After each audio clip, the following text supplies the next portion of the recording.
Hello, it's Dr. Emily Chan, and welcome. Today, we're going to talk about the adrenal connection to belly fat. And we'll talk about some lifestyle and food strategies for optimal body composition and vitality. So, whether you're looking to lose 30 to 50 pounds or more, or if you notice that you're starting to have a little bit of fat just accumulating in the belly area, and you might ideally want to lose 5 to 10 pounds, or if you're just feeling that you're not feeling quite well, you're losing some vitality, it's a little bit difficult to maintain muscle mass. There's some body types under adrenal stress that actually find it difficult to put on weight. So some people actually struggle from the opposite, where they, instead of gaining weight, they are thin, but their body composition isn't optimal for health. And we can see how that goes by measuring the percentages of body fat. And usually we want, for women, body fat percentages anywhere from 22 to 32%. That's a little bit more optimal, but many times patients have a lot more body fat than that. And there's also a phenomenon called skinny fat. So that means that your BMI, which is your weight and height, is in the normal range. So when just measuring your weight, it looks okay, but the cells are not healthy because there's too much fat, and that can cause fatigue and hormonal imbalances and other issues. So the goal of today is not just talking about losing that belly fat, whether or not you have it, but some strategies that we can do with our lifestyle and with almost cycling how we're eating certain macronutrients to match the adrenal cortisol rhythm so that you can have optimal health. So it goes way beyond anything that we call fat loss. And as you listen today, get down a piece of paper and start to connect with some of the reasons that you want to move forward with your health. You might also want to get out a piece of paper and start connecting with a reason why you also want your health to improve that is outside of yourself.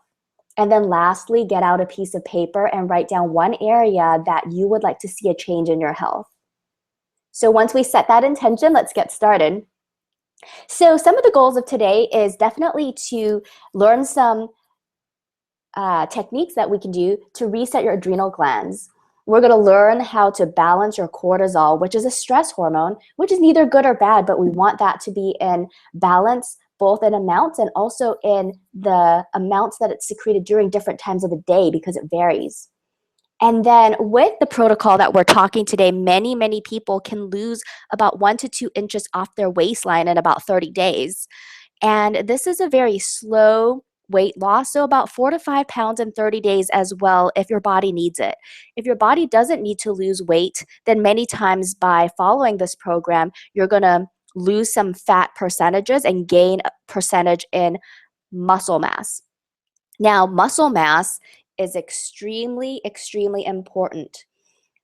How much muscle a person has is almost a predictor of how quick anyone recovers from an infectious disease, an injury, such as like a broken bone or something like that, or going through surgery, recovering from that. The more muscle mass you have, the faster you recover. Cancer patients, unfortunately, who have to struggle with that disease, if they start off with muscle mass, they also do much better. So again, for health, it's really important to have that. And we'll talk about some strategies to help your body's metabolism maintain or build more muscle and lose more fat, whether you're losing pounds or you just need to adjust your body composition. And then lastly, as we reset your adrenals through some of these lifestyle strategies we're going to talk about today, you're going to feel more vibrant. So that means you're going to feel more energy. You might feel your moods better. You're going to feel more alive, and you might feel that you have much more internal reserve. So that sounds pretty good. Now get out your piece of paper and jot down a few things. So let's imagine how your life would be different if you started moving closer to your ideal weight. So examples might be that your life would be different because you might start doing more active activities that are maybe like hiking, that doesn't cause you joint pain. Or you might start being able to take more trips because you don't get fatigued. Or your life might be different also because you feel you can enjoy a little bit more of some different clothing that you can wear. And then next, number two, write down how your motivation would change if you had some control over your body and started to see some progress. So, a lot of times, what stops people from even taking any step towards health is that they might have had some past negative experiences where they might have worked really, really hard at a particular diet and seen no progress. Or they might have worked really, really hard and seen some progress, and then with the snap of a finger, it seems like everything just went away and all that effort was gone. And sometimes that can be really disappointing and a negative experience where you don't feel like you want to try again. But let me tell you, when you give your body a signal that is healthy, so there's healthy weight loss, which is a balance of your metabolism, or there are these crash diets that actually really stress out your adrenal glands and they're not sustainable. So, if you learned some techniques where you were able to control your body better, where you're seeing slow but steady results, maybe your motivation would be better, right? And then, number three, would it change your choices if you knew hope was around the corner? So sometimes we just get caught up in our personal life, in work life, and it's so busy that we're so exhausted. And health is better if you want it to be better, but sometimes it's not your first priority. But if you knew that you could get it within 30 days, then maybe it's a little bit more concrete and that can help you to be able to make a different choice towards it. So the most important thing when we're making any lifestyle changes is not doing something super, super extreme. And it's not about saying this is good or this is bad because oftentimes we can get disappointed. But the most important thing when you're making a choice towards your health is really first writing down why it is that you want to do it and then what that goal is. So, for example, you could say, I want to lose 1 inch off my waist, and that can be a very concrete goal. Or another goal could be, I want to stabilize my energy levels, and that would be your goal for the month, and see what you do can benefit that. Another goal might be, I'm gonna lose 3 pounds this month. And if you think about it, if you lose even 3 pounds a month, then in 6 months, you already lost 18 pounds, and that's quite a lot. So time is really in our favor if we make small little progresses. And it's those little, little small things that add up.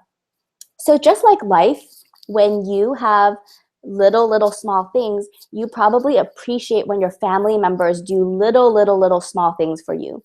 If your spouse washes the dishes, tells you they care about you, if they clean up something, if they say something nice, those are all little things. But let's say if they didn't do these little small things and once a year they bought you a very expensive piece of jewelry. Well, that's nice, but there's not really a relationship there, right? So that doesn't really give you internal joy. So again, it's those small things we want to pay attention to that really add up to the pleasure of your life, to the fullness of your life, and also to getting any kind of results, be it health results, work results, relationship results, and all of that. And then lastly, ask yourself what you would do if you had more vitality. So now that we're clear on some of our goals and we're either looking to gain more muscle mass, we're wanting to lose some inches off our waist, lose some weight, or gain more energy, any of that, let's talk about how we can do that. And before we actually talk about how we're going to do that, let's talk a little bit about physiology. So once you get a good understanding of the physiology, you'll be able to adjust your lifestyle a lot better knowing this knowledge. So we'll start with how stress affects the body. So whenever you're stressed, now stress can be emotional stress. It could be also a stress to your body by not eating enough. So people who don't eat breakfast, that's a stress because your blood sugar would be low and your body will register that as a stress. If you get into a car accident, that's a stress to your body. If you're very ill for a long time, that's a stress to the body too. If you're always in a hurry and never feeling like you have enough time, that's also a stress. So when we're stressed, the body would secrete a hormone called cortisol. And cortisol would get imbalanced, either too high or too low at different stages of stress. But generally, what that does to the body is that when you have an imbalance in cortisol, you'll start seeing fat accumulating in the belly. Now, if you see most of your fat accumulating in your hips and thighs, that may indicate that you have more of a estrogen type of hormonal imbalance. If you see a lot of fat depositing as love handles, that might indicate some thyroid imbalance. So where the fat deposits may give some information to which endocrine system is out of balance. But belly fat definitely is correlated to cortisol. Increased hip to waist to hip ratio. Cortisol would basically break down. So it's called a catabolic hormone, which breaks down the body. When we age, we have too much catabolism. So that's why our skins sag more. Kids have more building than break down, and so they grow. So as adults, we want to maintain building, and muscle mass really needs a building type of metabolism. Now, we have too much cortisol, it basically chews and eats away at your muscle mass. So we don't want that. Stress also will shut down your digestion. So if you tend to have more IBS or even inflammatory bowel conditions, blood flow just doesn't go to the digestive tract, and it's harder to heal under stress. Stress increases inflammation. And then also some patients will say, my mouth is dry all the time. No matter how much water I drink, I still feel really, really thirsty. So dryness is another symptom of cortisol imbalance, as well as in Chinese medicine, a yin deficiency, which is also associated with kind of more of an anxious type of feeling or insomnia, difficulty settling down and feeling calm and grounded. Cortisol would increase your tendency to either hypoglycemia or diabetes, decrease your energy levels, and also disrupt the immune system. So immune disruption can make you more prone to getting the cold or the flu, or allergies or autoimmune diseases. So that's what happens to the body under stress, and we'll talk about how we don't do that and how we can change this if you have any of these symptoms. So the cortisol is a hormone, but it also affects other hormones in the body. So the whole hormonal system is called the endocrine system. And we have the thyroid that controls your energy. If people lose too much hair, that could be thyroid. Hair loss, dry skin, that could be a sign of low thyroid. It controls your metabolism. So if people start gaining weight, that could be one indicator of even a thyroid imbalance. And then low thyroid also is associated with depression. So that's something we want to consider always if we have some of these symptoms, if there's a thyroid problem. But thyroid is definitely very intricately connected to the adrenals. So usually when we improve both of them, they work for each other. Now, another organ in the endocrine system are the ovaries and the testicles, which produce your reproductive hormones. So if you're experiencing low sex drive or vaginal dryness, or just kind of a lackluster skin, that could be an indicator of hormone imbalances. If you have too much of certain hormones, you might be more prone to developing tumors and cancers as well. So we definitely want those to be balanced. And then you have the pineal gland, which secretes different hormones. The pineal gland is in the brain, and one of the functions is to regulate sleep and also your adrenal axis. So insomnia can be a problem, or a circadian rhythm disruption if we have a cortisol imbalance as well. And then lastly, the pancreas is an organ that's in your abdominal cavity, and it helps to secrete insulin that helps to balance your blood sugar. So that's really important for tendencies to diabetes or hypoglycemia. So the body is very, very neat. It works like a web. And when we work on the core, and I would really say that the cortisol metabolism is such a root for all of these other functions that it must be healthy for all these other glands to work well. And when you do that, you can see that many other health problems can start getting better when you address your cortisol metabolism. So let's just consider here a little bit. A lot of times we want to get excited about doing something, just like a kid who's excited about this weekend and the toy you're going to give them for a prize. So now, when we talk about losing weight, some people might say, oh no, that's the first response. It can be associated with work or a failed attempt or self-esteem issues. So maybe when you talk about that, it actually doesn't honestly really motivate you. Maybe for somebody, losing weight is kind of a, yay, I'm so excited about it. I'm so close to my goal, and you're so excited. So what if I said that we're going to work on losing weight without a diet? How does that make you feel? Maybe that ups your motivation level right away, because a lot of times humans don't like a restriction. So I really want you to think about what we talk about today as tools. So listen really carefully and see what I need to do and what one thing I can do to implement to get started. And don't think of anything we talk about as a restriction of freedom, because you have freedom. So you are free to do whatever you want to do. And every choice you make has a result. So let's say if you choose to eat a lot of dessert in one meal, but that's with a party for your friend's birthday. And maybe your biggest goal that day is to enjoy the party and the experience. Then that might be your highest choice, and that's okay. But the result, there's still the result of the sugar. But you make your best choice. Now, perhaps you have a different choice that you make. You're going to eat a high protein breakfast, and there's another result with that. You'll have more energy and you'll lose weight when you do that consistently. But maybe there's also some work associated in preparing for it. So every decision has a pro and a con, and it also has a result. So when you think about what we talk about today, I want you to think about what you do to achieve a certain result you want. And you have actually a daily freedom to make those choices. So you're not locked into something. And sometimes that's really, really helpful if you feel like you're going to lose freedom when you do something towards your health. That's not true. Actually, you're going to gain a lot of freedom, because when you feel well, you're going to have that freedom to do the things that really mean the most to you. So you're going to feel more free.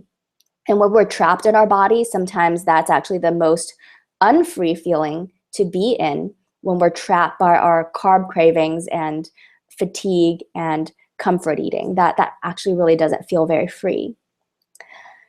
So also think about, how about if you love how your body looks, but you don't have to train like an athlete at the gym? How would that feel?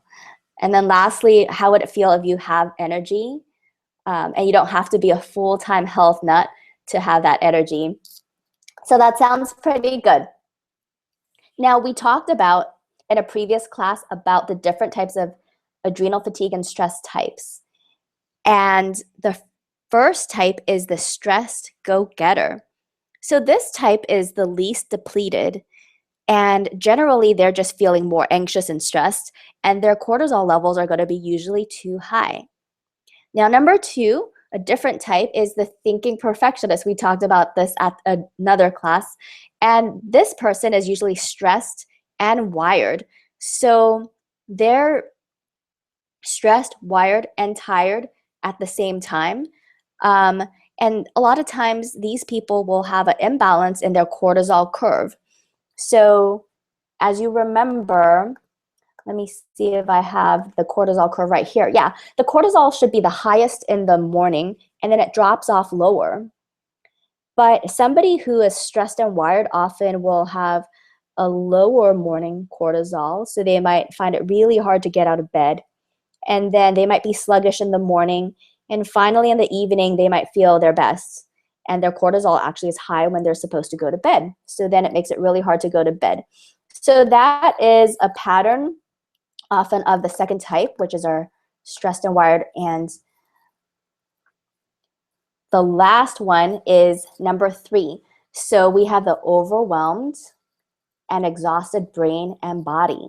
So this type is the most depleted type of our adrenal fatigue stress types. And usually the person has a flatline low cortisol curve, and they're going to feel predominantly more tired than anything else.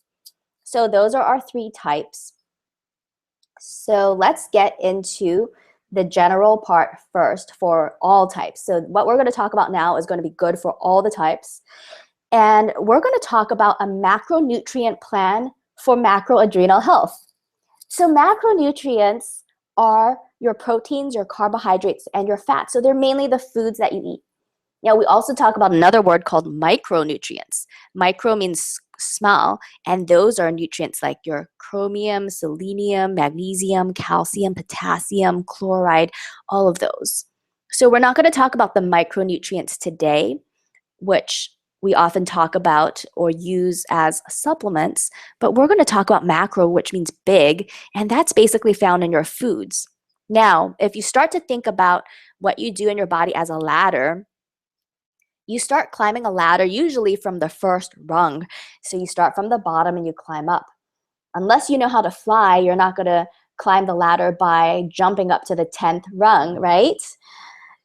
But unfortunately, in medicine, we often start and jump up to the 10th rung and skip the basic foundational steps, where we start with drugs, or even with natural medicine, sometimes we start with vitamins and supplements, and we forget the root. And the root, like the first rung, is really your macronutrients, which is what you put in your body, what you eat, because that's really a much huger percentage that you're putting in your body. So that's super important. So Hippocrates said, let food be your medicine. And also, there's an appointed time for everything. So as we talked about earlier, there's a time for partying, there's a time for eating correctly, there's a time for studying, there's a time for thinking, and there's a time for not thinking about things and just doing. So keep that in mind, that we'll adjust the time for everything for the best. And again, you're not locked into anything, but you're going to have the strategies to make these wise choices that work for your body. And lastly, we're not going to feel guilty about labeling one food as good or bad. So carbohydrates are actually not bad, we need them, but how are we going to use it, and how are we going to cycle even our carbohydrates for our best benefit? So I'll give you some of these cutting edge tools so you'll know how to do that for your body. So basically, the rule of thumb is to have best timing. So when we're talking today about how to eat for your adrenals so that you might be able to lose your belly fat or having more energy, we're eating and we're creating a macronutrient plan that is cycled and timed according to your body rhythm. So you're going to learn how to use proteins and carbohydrates during different times of the day to benefit your adrenals. So in general, the rule of thumb is that you want to have high protein in the morning. So skipping breakfast is going to be very taxing to your adrenals. So just write down high protein in the morning, and you might want no carbs or just very low carbs in the morning.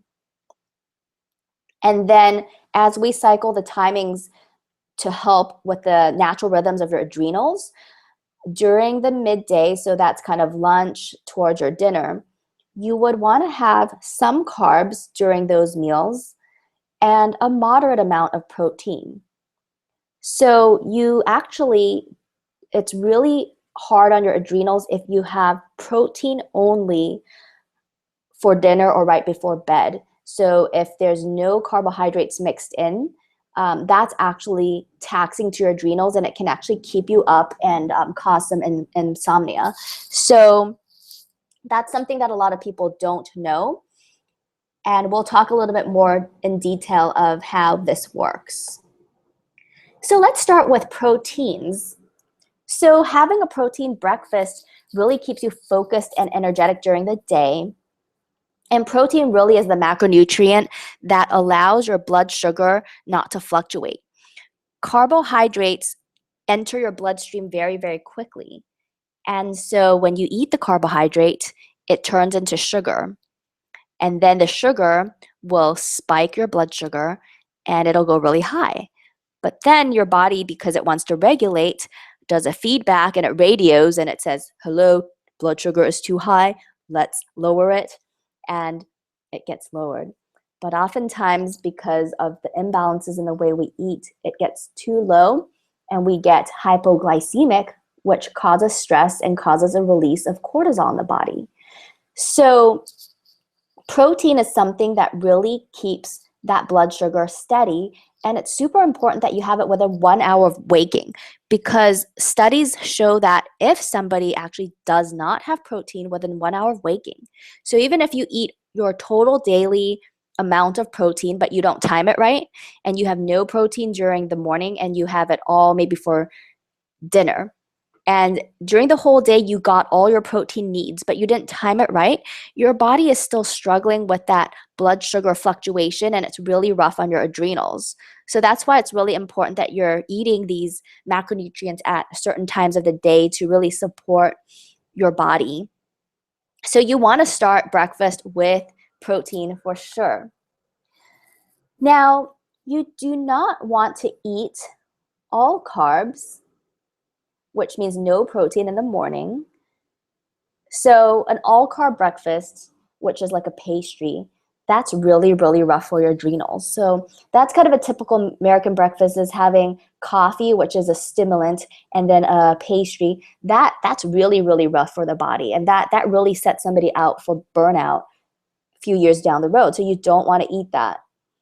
And again, with the whole cycling of proteins and carbohydrates principles that we're talking about for optimal adrenal health, and then you'll automatically balance your weight with that, is that you also don't want to eat all protein and no carbs in the evening.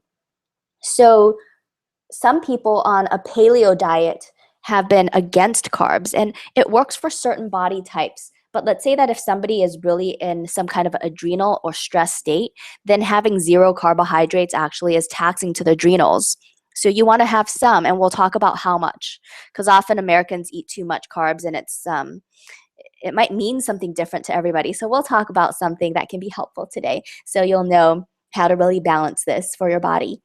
But by eating just protein and no carbs, and vegetables have some carbs as well. So it's just a balance. But anyway, that would reverse the proper cortisol curve and actually cause you to have weight gain and insomnia. So again, the proper way is to eat pretty much all protein in the morning, or all protein, very low carb. And then during the rest of the day, you're going to have a combination of protein and carbs, but you're going to include some carbs later in the day. So again, here's a picture of our cortisol curve, and we want that to be balanced. So by eating this way, you're going to help to balance your cortisol rhythm, very much so. So how much protein should you eat? So let's say you eat a total amount of calories per day. 30% of everything that you eat should be protein. And it's very important to have protein with some carbs before you work out. So that would be very helpful for your muscles to recover after working out, so you don't get the sore muscles and you don't put yourself into the lactic acidosis. So some people will work out first thing in the morning without eating anything. That again is actually really taxing to your adrenal system, because you're going to throw yourself in hypoglycemia and you give your cells no fuel to recover. So you want to have some protein and carbs before working out. That's really important when you exercise. Now, secondly, let's go to our next macronutrient, and that's carbohydrates. So most of us actually have too much carbohydrates, and too much of a carbohydrates, can you guess what that does to the body? And can you guess what that does to fat? So our bodies are like a factory, and the factory has a certain instruction manual. And the way it works is that when you eat carbohydrates, our factory in our body will turn it into a sugar that will then go into the blood. Now, when you need the sugars for your brain. The brain really needs that as a fuel so you can think. Your muscles need sugar for you to work out and walk. So you need some sugars for fuel. So again, sugars are not all bad, but oftentimes most of us have too much. Now, too much of a good thing is not good. And what happens is all the excess sugar or carbohydrates that you have, the liver will turn it into fat and store it. So then that's how people start to gain weight, when we eat more than we use. So we want to be able to balance that. Now, not only cosmetically is there a problem with weight gain, but when your liver turns the carbs into fat, you'll have a higher chance of diabetes or heart disease or even fatty liver. So in order to keep yourself young and just living your life to a good old age while your body is working, we all will have a day when our bodies shut down. We're not immortal beings, but we want to be able to extend most of our life to where we're living and enjoying and our body's not in the way. And we want to do what we can so that we're not setting ourselves up for chronic diseases where the later part of our lives we're being medicated or living just getting by. And unfortunately, statistics are showing that most Americans by age 35 are already starting their health decline. And that's just way too early. So now you are going to have the tools to not do that and really be on the preventative side. And you're going to start to feel good. And I've worked with some patients and they're in their mid 40s or 50s, and they'll tell me after maybe a couple months or 3 months of working together saying, I've never felt this good. It seems like I haven't felt this good in 10 years. So by applying some of what we're talking about, you can even reverse age. And that's a really, really good thing to know. So let's get back to our carbs. So carbs can also increase fatigue. So a lot of times people eat carbs and then 30 minutes or an hour later, you're just tired. You just want to fall asleep at your desk. So that's something that carbs can do as well. Now, too low of carbohydrates is not good. So we've kind of demonized carbohydrates quite a bit and said that they're all bad, but we want to balance. And again, we'll talk about what carbohydrates are, carbohydrates that would benefit your body in particular. So when your carbs are too low, you can send your body into fight and flight and raise cortisol levels. Now that rise in cortisol, just the hormone itself, can increase fat storage and increase stress. It will decrease your concentration and decrease the quality of your sleep. So we don't want a hypoglycemic crash. That doesn't sound very good. Now, patients can lose weight easier by learning how to cycle your carbohydrate intake. So today, the whole point of what we're talking about is how much macronutrients to eat and also what time you want to eat them. So the timing of when you have your carbohydrates and protein, again, I'm going to stress that, will be able to balance your adrenal system. So we're using our macronutrients for the benefit of your sympathetic and parasympathetic nervous systems. And that's really cool that you can do that with your carbs and your protein. So we want to have some, not a lot, of low glycemic carbohydrates for our lunch and dinner, and that can actually help balance your cortisol patterns. So maybe not so much carbs for breakfast, but lunch and dinner, we want to have some of it. Healthy carbs are found in yams, quinoa, steel-cut oats, beans, sprouted breads, etc. So I want to talk about this a little bit. Now, there might be some of you listening today and you might have an inflammatory bowel condition. So if that's the case, you really want to be grain-free, and we might want to talk in private. Some people with a little bit more intestinal issues really cannot tolerate grains, and so not eating grains would be a good idea. Yams are very nutritive. Yams are sweet potatoes, so that's often something that even people with sensitive digestive tracts can tolerate.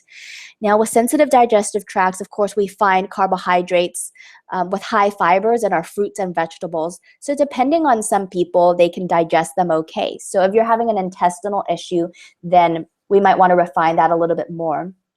Usually people with very, very weak digestive systems, if we do some very soft cooked vegetables, like zucchinis and things like that, that's easier to digest than salads, which can be kind of rough.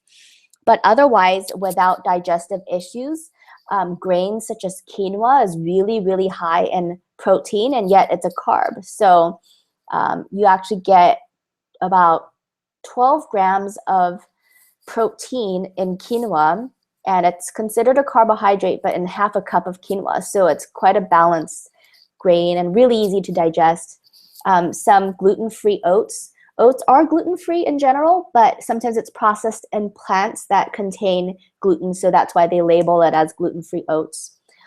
Beans, again, are very beneficial as well. They have good fiber and protein and carbs. So those are carbs that get absorbed into your bloodstream slowly so they don't spike.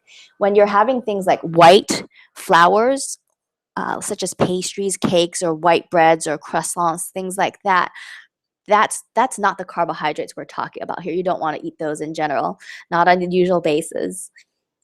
There's debate with beans and something called phytic acid. So phytic acid is contained in beans and sometimes can produce a little bit more gas for people. So that can be kind of uncomfortable. Phytic acid is actually not toxic, and it's not kind of a problem as people make it to be as an unhealthy acid. It's just there to protect the beans from being attacked by bugs, and that's naturally occurring. It's just something in nature. But one way to make the beans a little bit more digestible is to soak them overnight before you cook them. Or if you're doing canned beans, you might want to rinse out the really slimy portion of it first before you eat it. Or you could even rinse out the slimy portion and soak it a little bit in water and then eat it. But those are some ways to make beans a little bit more tolerable if that's something that agrees with your body. Again, that's somewhat individual. Now, it's really important that you have carbohydrates within 45 minutes of exercising to help your muscles to recover and to actually help you build protein. So if you're wanting to exercise and build muscle mass, you need some carbs as fuel. So the timing of working out, again, is making sure you have some protein or protein with carbs before you work out. So that could be like a protein powder drink or smoothie that is balanced and has everything in it. Now, right within 45 minutes of working out or right after, you do want to make sure that you do have some carbohydrates. So you could have another one of those balanced smoothies, or you could maybe have a quinoa salad after, or some yams or something like that to help with the recovery. And that actually does help you build protein. So we're talking about timing all today. It's timing things. When are you going to eat what and how is it best? So that's what you do for working out. So again, the worst thing is working out and not eating anything and starving yourself. A lot of people would think that if I eat nothing and work out, I'm just going to burn those calories and I'm going to eat nothing and push through. I'm just going to eat nothing for breakfast and work out, and then by lunch you eat a little bit, but you're busy at work, and then in the afternoon it's just this ravenous appetite that happens.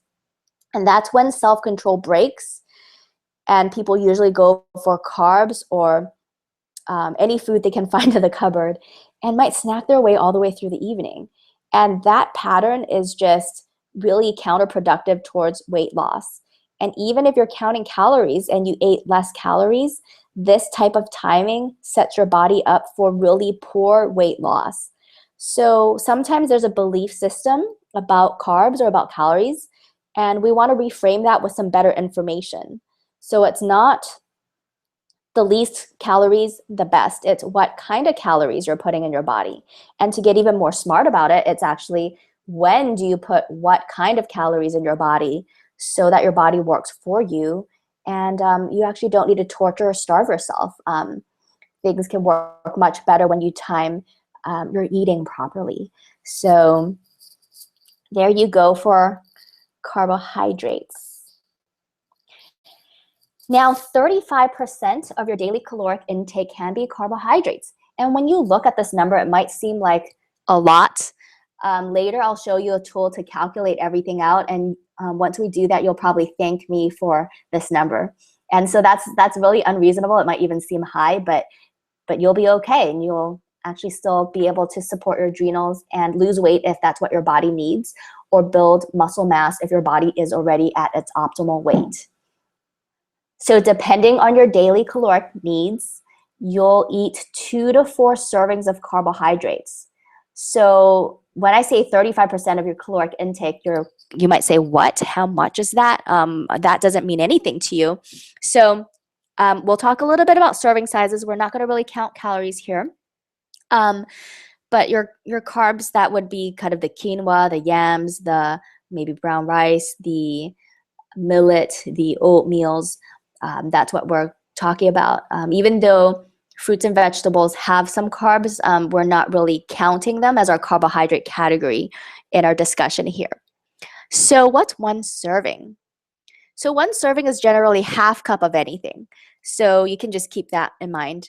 One serving's half cup, and 1 slice of gluten-free bread. So if you eat a sandwich with 2 slices of bread, that's already 2 servings of carbs. If you wanted to have a gluten-free pasta once in a while, that's okay. You can balance it at the right time. But if you have 1 cup of that, that is your 2 servings. So we'll just kind of play around with that throughout the day and balance it out. Lastly, the last macronutrient we're going to talk about are fats. So about 10 years ago, fats got a really bad rep about causing heart disease. And then we had a lot of teenage girls having a low-fat diet. And it was low-fat yogurt, it was low-fat, all kinds of packaged foods. And we developed a lot of hormonal problems like menstrual problems or even depression, because we need fats for our brain. We need fats to focus. And so I'm going to teach you today what fats you want to eat that are beneficial, and also how to cycle them. So make a note, though, that even though we now, mostly what you're hearing around the media now also does encourage some good fats, that there are some fats that you don't want to have, such as fried foods or non-organic butter. And the reason for that is that fat is a place where most animals or even humans store our toxins. So if you have a very toxic cow and you're eating butter and it's not organic, it's probably going to have more toxins from that animal stored there than if you had a non-organic, than if you had an organic butter. Now, even better, though, I would say, is New Zealand butter. So products from New Zealand sometimes may or may not be labeled organic, but in general, their grazing habits of their cattle are just much cleaner than the United States. So that would be an even higher quality butter if you want to use that. You don't want to use Crisco or hydrogenated oils or too much beef or pork fat, because beef and pork fat contains a lot of this particular fat called arachidonic acid, and that really increases inflammation. So if you're already having inflammatory conditions or autoimmunity, then you want to watch the amount of arachidonic acid intake that you're having, because too much of inflammatory fats can cause aging as well. So let's talk about what are some good fat options that you can have. So omega-3 is really important. Our omega-3 and omega-6 balance is something that we want to adjust. Now, let's say 100 years ago, probably we had 4 portions of omega-6 and 1 portion of omega-3. That's pretty good. That's a good balance. But modern diets, we tend to have about 20 portions of omega-6 and 1 portion of omega-3, which then we're really deficient in omega-3. So that might be something that we want to be aware of and bumping up, and a lot of people are taking omega-3 supplements. Now, you can get food sources of omega-3 from fish, algae, flax, chia, hemp, or walnut. So those are higher in omega-3s. Now, a lot of foods contain different mixes of different omegas, and so you'll find that as well when you look at a breakdown. As far as omega-6s, nuts and seeds and vegetable oils are usually high in omega-6. And the omega-9s, you can find those in olive oil, olives, nuts, and avocados. And then there's another fat that's somewhat saturated, It's a medium chain fatty acid called coconut oil, and that's been really helpful. It's cooking in higher temperatures and really good antimicrobial activities as well. So anyway, these are some good fats for you to choose from. And about 35% of your daily caloric intake would be healthy fats. And again, when you hear that, at least my reaction is that seems like a lot. But as we break things down, you'll understand that that actually isn't that much. So let's put that together. So when we talk about calories, that's just something of a unit of measurement of actually energy. So a calorie is actually energy. And so if you eat too much energy than your body needs, then you gain fat. But also we want the quality of the energy. So it's not so much about just the caloric amount. Now, I am going to talk a little bit about some numbers today, just so that we have something concrete to base ourselves off of. But in general, when you look at how you're eating, I really encourage that we start to develop a pattern of knowing kind of an intuitive portion size and timing of foods where you don't need to end up counting calories as you're going, because that's just really stressful and it feels restrictive. Most people don't like it. But I will mention some of the numbers today, just for the fact, especially in the beginning, you can get a sense. And then once you get a sense, you can go from there.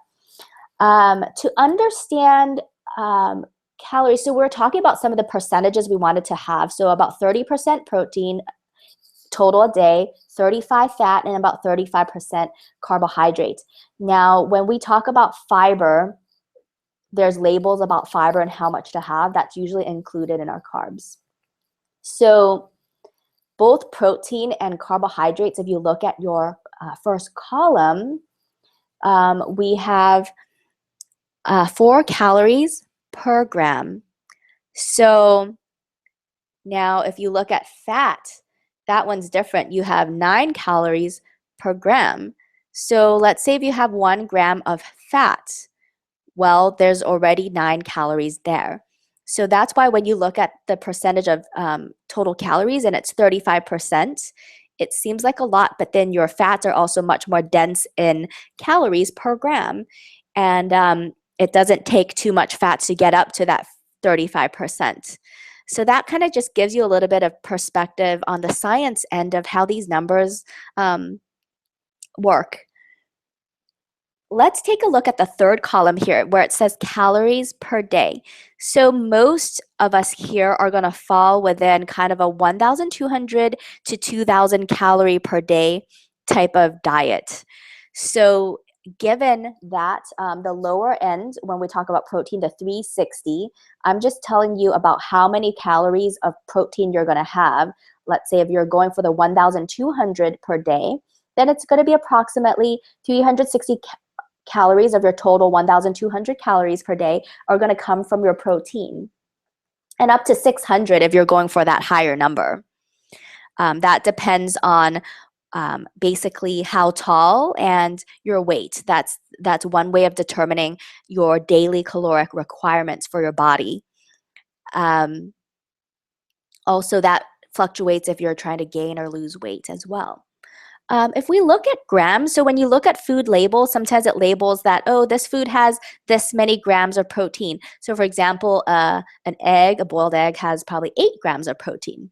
A lot of your protein powders, 2 scoops would be about 15 grams of protein. So that kind of gives you an idea. So you do want to get about at least 80 grams of protein per day. So even at 30%, that's high. Some people say 60 grams of protein a day. But especially if you're wanting to replenish your adrenals and gain some muscle mass, you're going to need a little bit more protein. And that sometimes that's actually the hardest one to get up for people, is that protein. To give you some perspective, a palm-sized meat, so a palm-sized amount of chicken, maybe like about 4 ounces, 4 to 6 ounces, that's usually about 20 to 25 grams of protein. So if you want to eat to support your adrenals that are really fatigued, We talked earlier about breakfast that you really need a lot of protein. So you want about maybe 20 grams to 25 grams of protein in the morning. So that might be a combination of a protein powder smoothie along with maybe an egg, and that can get you up there.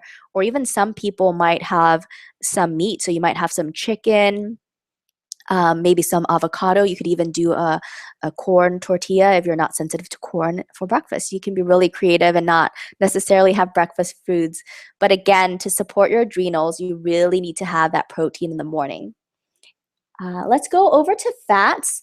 So you're probably going to have about 420 to 700 calories of fat per day, and that would equate to about only 46 to 77 grams of fat per day. Now that grams looks really low because we have 9 calories per gram. So once you divide that out, it's not that many grams of fat. And then lastly, for carbohydrates, about 420 to 700 calories coming from carbohydrates per day. And that would equate to about 105 to 175 grams. Now, if you have a cup of pasta, sometimes that might be already 90 to 100 grams of carbs. So that might be basically half of your whole daily carb allowance by eating that. So that gives you some sense to work with. Your fiber is included in your carbs, and you want about 15 to 30 grams of fiber. And that really helps you move your bowels and prevent colon cancer and all of that good benefits from fiber. You can also get the fiber from fruits and vegetables with a lot of the roughage there as well. All right, so how do we track this? So once we talked about the principles of the timing, I'm going to share with you a tool that can help you, especially in the first few days, to see what you're doing. And this app is free. It's called MyFitnessPal. And you can definitely get that on your iPhone for free. It doesn't cost you anything. So you can set that up, and when you first set it up for the first time, you just type in your height and your weight, and it'll give you an estimated caloric requirement to work off of. And then you could also say, if you want to maintain your weight, gain weight, or lose weight, what the goals are, and work with that. So it's really easy to use, and I'll just finish off with just giving you some examples from here.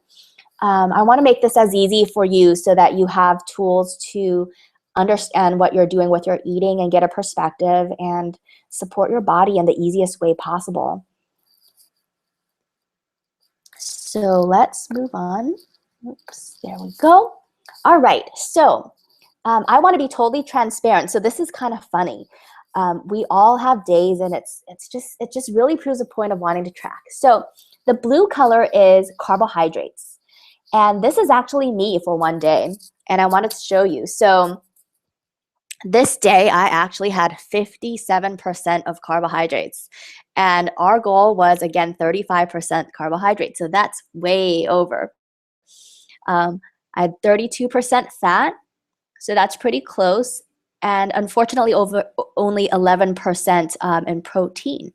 So typing that in, it's kind of, good to know.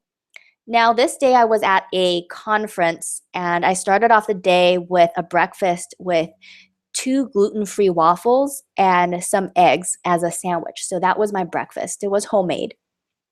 And then for lunch, thinking to eat gluten-free, I went over and to a Vietnamese restaurant and got a rice noodle bowl with some shrimp and pork in it. And then, of course, it came with all the vegetables like your basil, your fresh basil, your bean sprouts and all of that, and a vinegar sauce. So it was really tasty. It was gluten-free.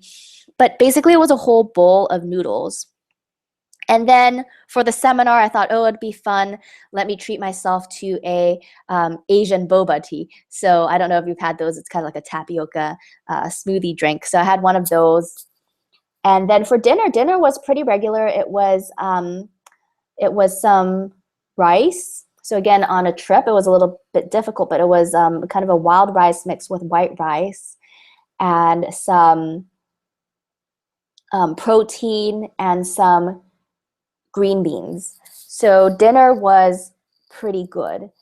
So hearing kind of this day, it doesn't sound like it's, a lot of junk food. It may not be optimal, but that was a lot of carbohydrates. That came out to about 57% carbohydrate.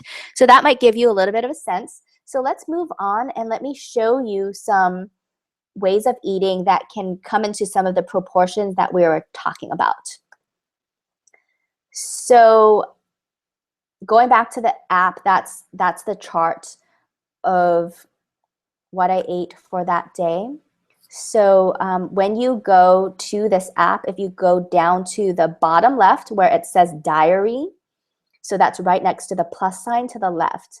When you click on diary on this app, you can, it goes to a search menu and you can type in a food. So you could even type in Trader Joe's brown rice, or you can type in fresh strawberries, or you actually Metagenics Ultra Meal plus 360s even on this app, and it gives the breakdown of everything. So it's pretty cool. You can type it in and you can just adjust how many servings of that you have, and it writes that down for you. So you can do that for some days and just start understanding what you're doing. It's kind of fun to play around with. And then let's go over here for example number 1 of what you can eat that can help your adrenal cycling for your optimum weight and also vitality and energy. So this example falls pretty close within what we're talking about. You don't have to make it perfect. Adjust the days and kind of see how it goes, and be gentle on yourself, play around with it. But example number 1, let's say that if you had a smoothie in the morning with Ultra Meal plus 360, which helps balance your blood sugar. That's from Metagenics. And then you had 1 hard-boiled egg. So that would be breakfast. And then for lunch, let's say if you had a spinach salad with grilled chicken, and you had an olive oil balsamic dressing. You maybe topped it off with just a little bit of black beans for a little bit more protein. That would be lunch to make it a little bit more filling, because the beans also have some carbs and you might not be as hungry in the afternoon. And then let's say for this day, you have a snack of some raw almonds between lunch and dinner. And then before your dinner, you actually had a snack of some hummus with a few corn tortilla chips, so if you're not sensitive to corn. So that's actually pretty good. You're not really starving yourself during this day. And so those are the snacks. And then when you go to dinner, you have some quinoa with a chicken stir fry. So that's your dinner. So that's our example number 1 for your eating. And look at the top. It comes out to about 1,300 calories. So that's not so much. And then let's look at the percentage breakdown here.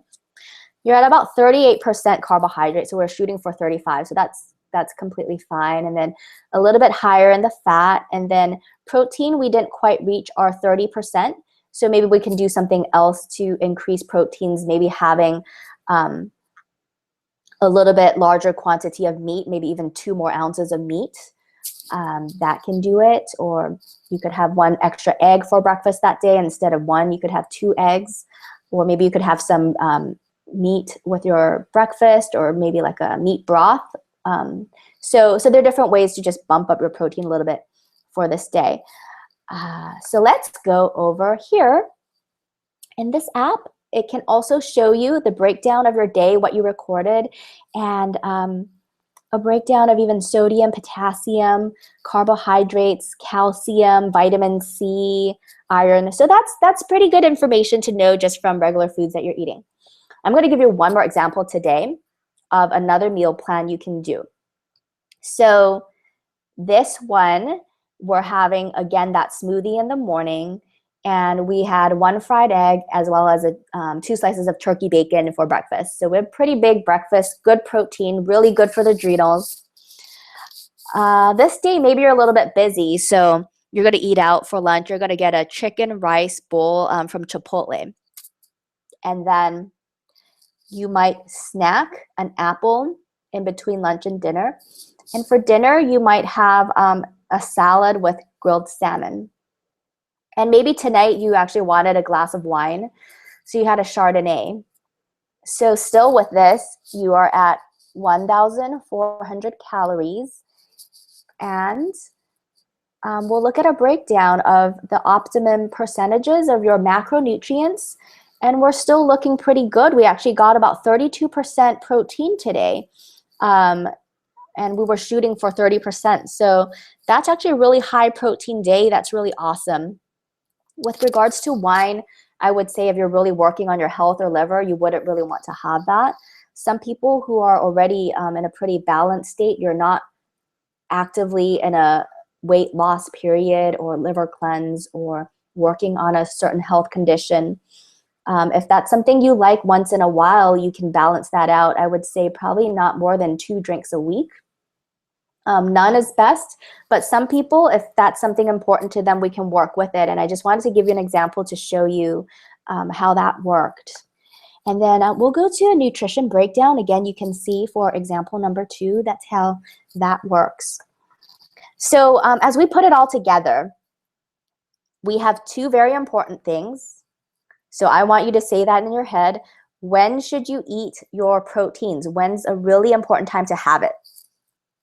So that should be the start of your day, right? You want about 20 to 25 grams and keep it going throughout the day, the protein, but you must have it in the morning. And then when's a good time to have some carbohydrates? So see if you can answer that question. That's really important in the cycling, and that would be kind of more towards the midday, later in the day. Not right before bed. You don't want to have a ton of carbs right before bed, but kind of more midday.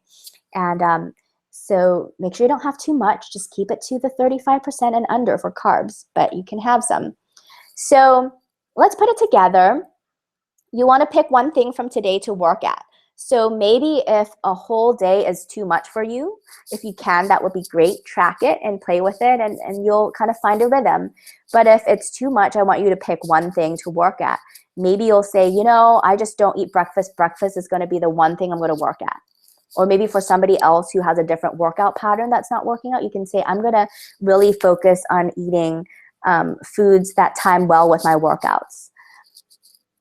And then another way to put it together is called mega cooking. So sometimes we're all really busy, and time's usually something that really keeps us from doing things that are helpful to our bodies.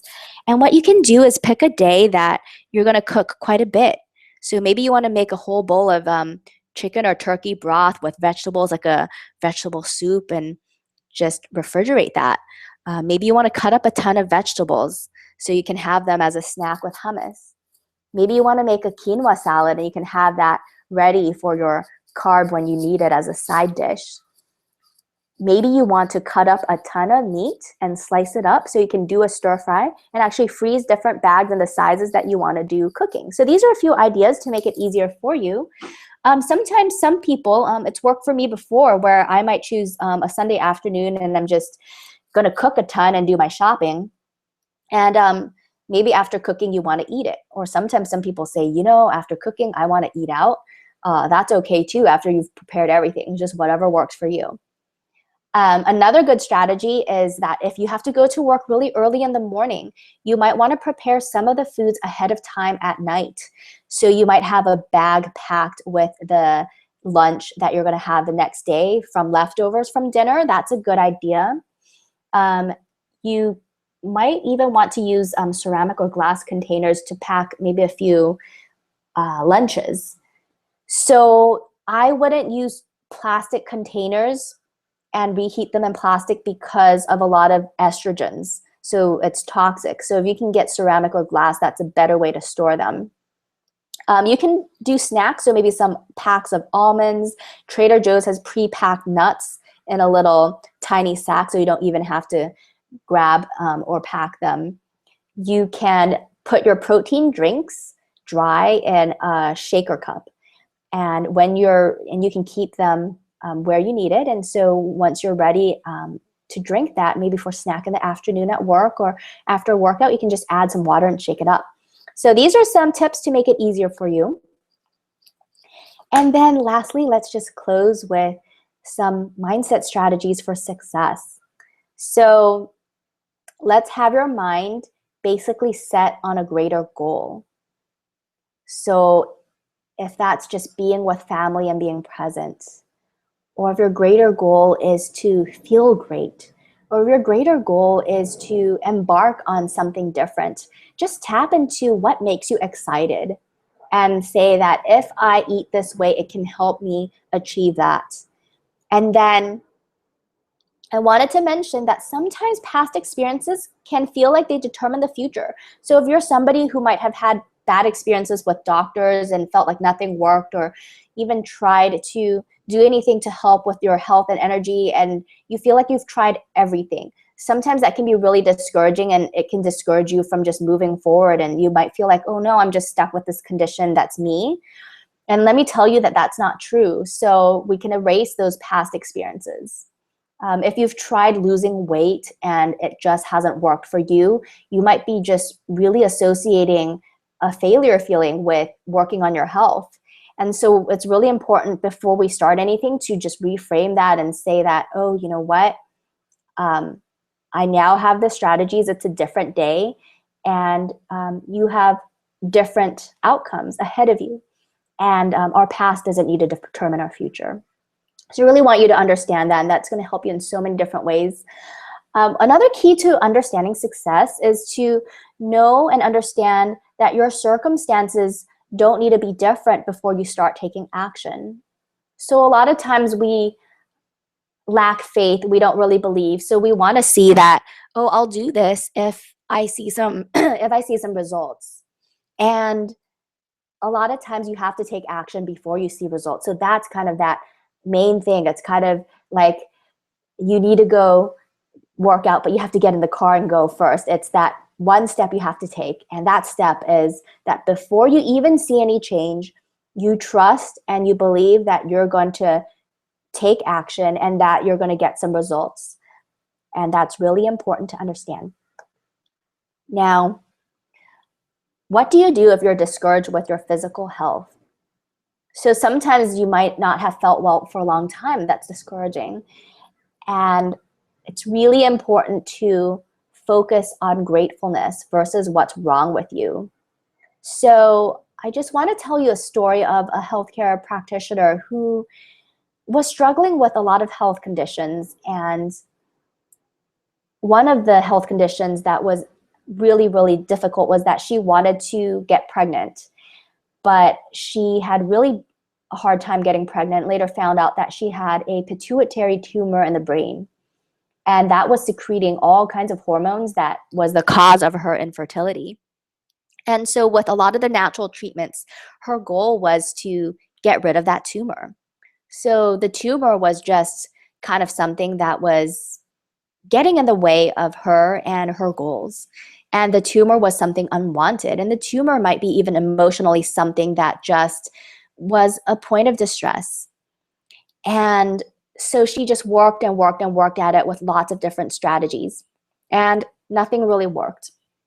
And then she went over to Europe and encountered a different healer that suggested that she do some personal work and that she actually love every part of her body and love every part of her body, including that tumor, and because that is actually still a part of her. And instead of to resent it, to reject it, to love it. And so what's really beautiful is just in her journey of self-healing and working on herself and in changing some of her mindset to allow herself to live more happily. 6 months later down the road, she went just for a recheck and her pituitary tumor was completely gone. And then a little bit later, she was able to have a child. So this is such a beautiful story of how the mind-body connection is associated with our healing. And so a lot of times we might look at our bodies and say that I don't like it because it's too fat. I don't like my belly, it's too fat. I don't like my body, I'm too tired. I'm weaker than everybody else. And that is an energy of lack. And it makes it actually hard for you to heal when you work on ways to kind of reject it, to get rid of it. Rather, if you have a little bit of a mindset shift of, yes, Dr. Emily's helping me with some strategies to get better, I'm going to do those, but at the same time, I'm just going to love every part of myself. So you can start with gratefulness. I'm grateful for my body, that it's working. I'm grateful that I'm alive. I'm grateful that I'm able to communicate with my loved ones. I'm grateful that I still have the energy to sustain in my job. I'm grateful that I have the tools of what it takes to be healthier. I'm grateful that I have already lost 2 pounds.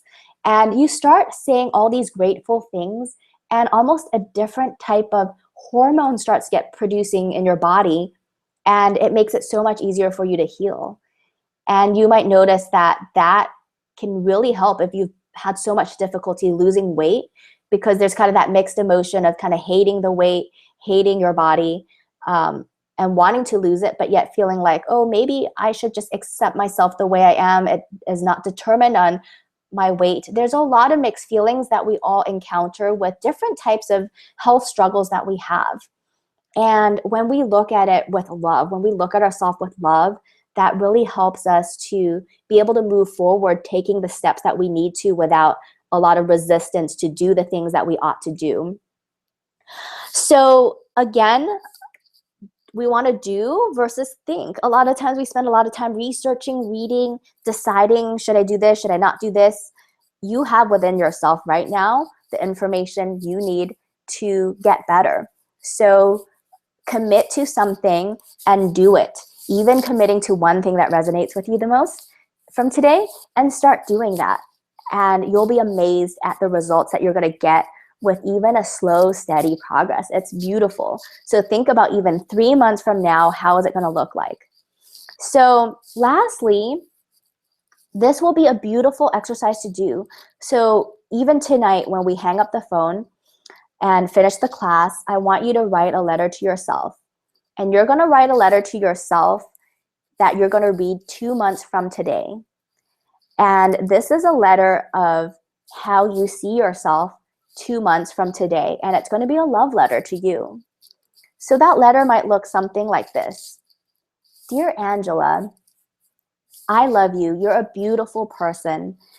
I'm so thankful that you're here and you're such a special person on earth today. And Angela, today, so that's 2 months later when you're reading this, you have lost 2 inches off your waist. Today, instead of an energy of 5 out of 10, which is where I started, my energy levels are 8 out of 10. I've respected my body and allowed myself to get sleep 8 hours a day. I've developed a love of eating breakfast and really savoring my food. And I've developed a habit of eating 25 grams of protein every day for my breakfast. And now I do love my mornings very much so. It's a nice time to start the day and reflect on my life and to take time to be calm and eat and be thankful for my food in the morning. I am so happy that I've started to do my art collage project, and it's able to be something that I display on my wall. And I'm really thankful that I have the tools to be happy and healthy and be able to spend 15 minutes of time now consistently with my loved ones per day. That's quality time. And so write that letter, and then you can put it somewhere and read that every day. And that's something that you look forward to seeing. You might even add to the letter saying, 2 months later, I am down 8 pounds or something like that. So you're looking at that every day. And when you see that in 2 months, you can say, oh my goodness, every single one of the things that I wrote, it's happened. And that is just such a wonderful, wonderful feeling. So that's something really, really nice to do. It's just a very special, almost sacred ceremony for you to do for yourself. So I really encourage you to go ahead and write that letter right now and just post it up where you can see it. And write a date of today and write about when that's all going to be fulfilled of what you write in that letter.